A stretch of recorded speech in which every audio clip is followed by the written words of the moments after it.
Good afternoon, everybody. Uneducated Economist here. So I got a mail call video to share with you, and I also wanted to talk about a couple of articles that I'll leave the links down in the description to. And in these articles, we're talking about deflationary scenarios that are possibly coming, or at least inflation coming down. Maybe not necessarily a whole deflation, but an inflation, or a disinflation, as opposed to inflation, which means that, inflation's going from, like, say, 6% down to 5%, down to 4%. That's a disinflation, not necessarily a deflationary. So when it comes to input costs going into a lot of items out there, transportation is a huge factor. And this is something that has dropped dramatically over the last few months. Now, take a look at some of the FreightWaves articles that are coming out, talking about the shipping going from places like Asia over to the United States, and that these containers, the price to ship a container has dramatically fallen to the point that a lot of these companies are in a position in which that they may start failing. And now this is something interesting to think about, because when the pandemic was at its height, or at least the supply chain breakdown was at its height, is what I should say, and those containers had a hard time coming through, the demand for shipping was astronomical, right? And now I remember when it came to a lot of the input costs for the things that I sell personally, like a lot of you know, I work retail sales at a lumberyard, and say things like trim, like primed trim. Now, a lot of this primed trim is made domestically, but a great deal of it comes from overseas. And when those overseas shipments became incredibly expensive, went from like $5,000 to ship a container to $25,000 to ship a container, we saw the price of this trim go through the roof. Now, at the same time that this started to take place, the domestic supply couldn't fill in what was being demanded at the time, and the prices went through the roof on top of that. So everything that went into the price increases is now starting to find the relief, right? Shipping has come dramatically cheaper. Foreign production is starting to find its way into cheaper places, leaving China and moving into places like Vietnam and Mexico, and trying to find where labor costs are not as much as they are in China, now that China has higher labor costs than they had in the past, when they found it much more beneficial to manufacturers to be in China. Well, they're not finding it beneficial to be there anymore. Now, just personally, some of the things that I've seen, and we've talked about this in previous videos, is like the paint, right? I sell just regular house paint, interior, exterior house paint. And during the supply chain breakdowns, a lot of these paints became very difficult to source out, especially the bases that you need, because you don't carry every single color on the shelf. What you have is a base, and you usually have about 3 different types of bases for each different finish that you have. So you can have a lot of paint on the shelf just to come up with the interior, exterior, whether or not it's flat, satin, eggshell, semi-gloss, then on top of the different brands that you might carry. And so when all this became very difficult to source out, like as far as being consistent on a particular brand, it really fell apart. Like, it was very difficult to do it. And so like getting paint was like a hit and miss. Well, now the paint supply is starting to come back into consistency, but they have new labels on it. Now, one of them that I found quite interesting was a label that had previously been on a different name brand. Like, it was a name brand paint that had a particular label to it, had a particular design. Now that has moved over to a completely different brand, right? A different brand name.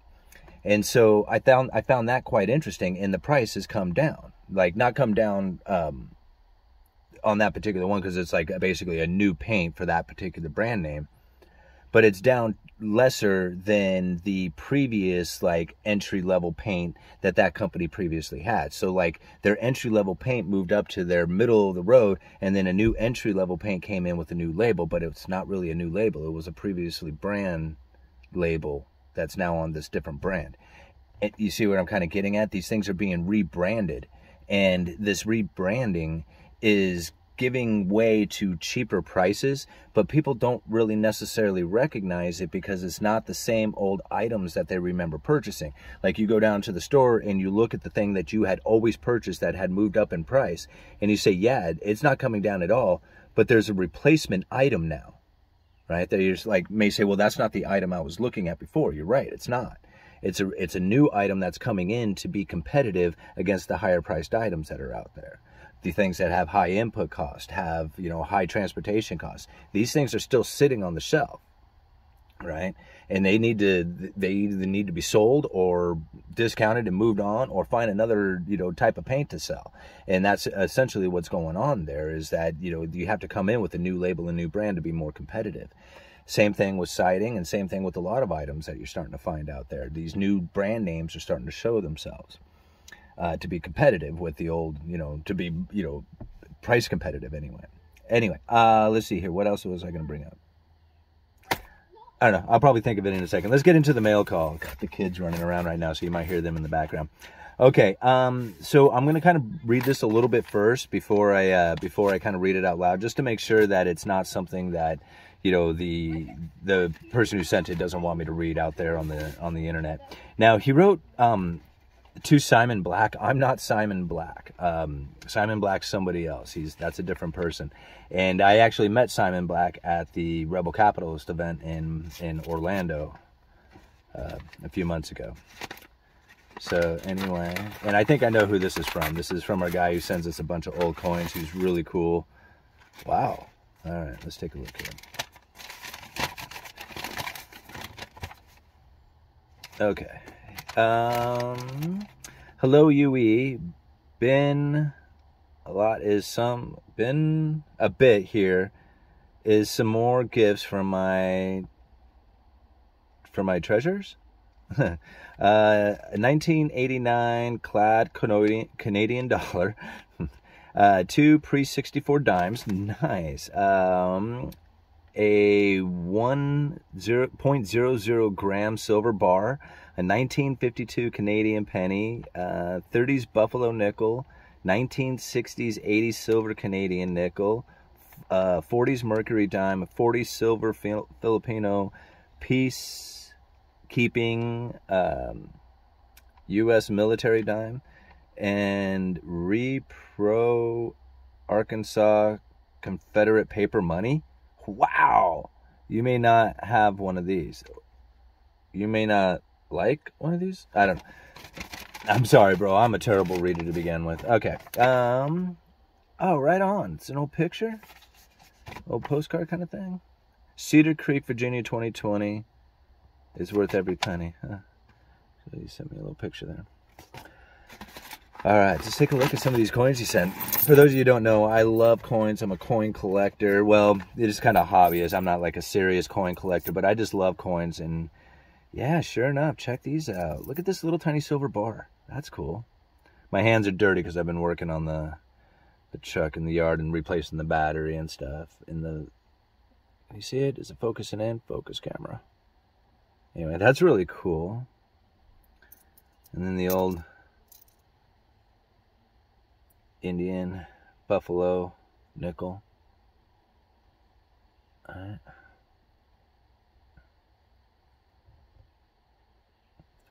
Very cool. Mercury dime.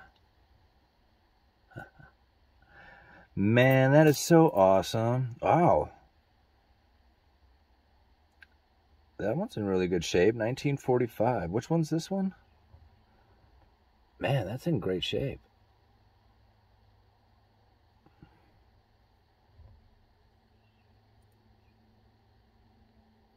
Very cool, man. Let's take a look at that dollar, or that Canadian, or Confederate. It's stuck to the bottom.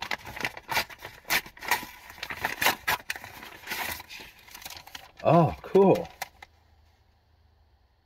Is that a copy? Oh, it's a copy. Okay, that's what it looked like. Okay, I thought it was a real deal that you were sending me. That's cool, though. That's a very neat, souvenir. That's awesome. Thank you so much, Chris. Oh, I don't know if you want me to use your name. I think you're cool with it. Thank you, Chris, man. Those coins and that bar and everything, that is so rad, man. That is an awesome thing to add to my collection. Very cool of you. Let's see here. This one is from Plymouth, here in Oregon.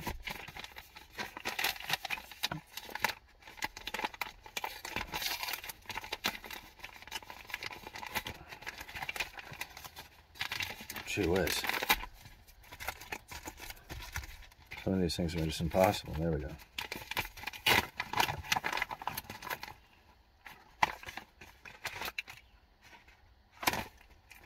Simon, add this to the stack. Man, thank you so much. Send me a silver eagle. Oops. Thank you so much. That is right on.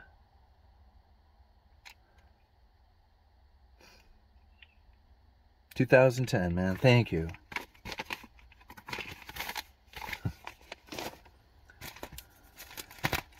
Man, that. You guys are so nice, man. That is so awesome. All right, let's see here. This one is from Smitham.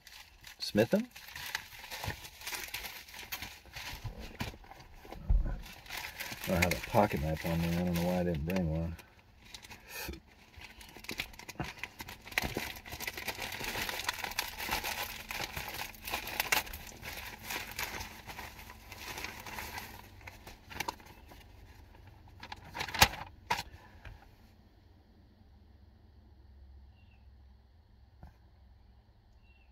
Dear Simon, I have enjoyed your average person analysis for some time now and thought you might appreciate these old coins and paper ruble from the former Soviet Union, present-day Russia.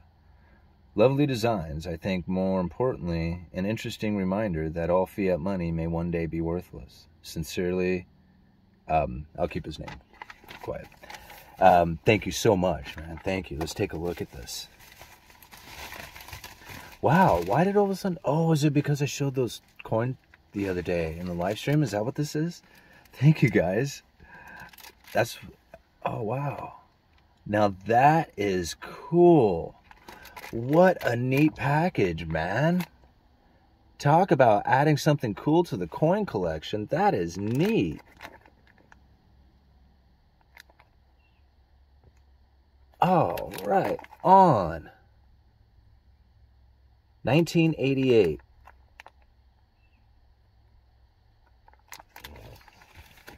And then, I guess this is some of the paper currency, some of the fiat.